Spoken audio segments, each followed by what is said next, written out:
میں اس نعرے کو نہیں مانتا کہ صحابہ در والے ہیں اور اہل بیت گھر والے ہیں، میں اس تقسیم کو نہیں مانتا۔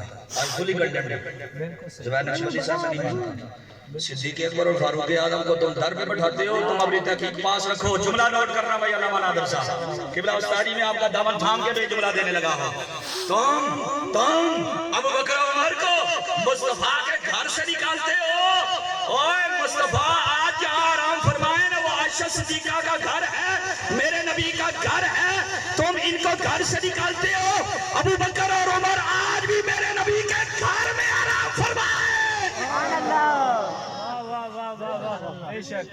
میرا یہ جملہ نوٹ کر کے ایک بار زور سے بولو سبحان اللہ۔ نہیں مانتے علامہ صاحب، نہیں مانتے سیادی صاحب، نہیں مانتے۔ گھر والے ہیں، تو سو رہا تیرے گھر آ رہے تھے تو اس کی دروازے سے کھڑا کر شامی بڈی کو چاہ پی کے دسی۔ کیوں جی علامہ مجاہد صاحب چاہ پی کے دسی؟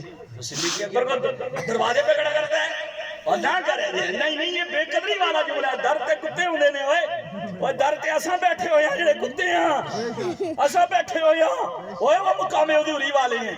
اوے نہ گھر سے نکالو۔ عائشہ صدیقہ فرماتی ہے ما یمر بنا یوم، اوے ہمارے یہاں ایک دن بھی نہیں گزرا جب صبح بھی حضور ہمارے گھر نہ آتے ہوں، شام کو بھی نہ آتے ہوں۔ اوے تو چل کر نبی کے گھر جاتا ہے، لیکن نبوت چل کر جس کے دروازے پر آتی ہے اس کو ابو بکر صدیق کہتے ہیں۔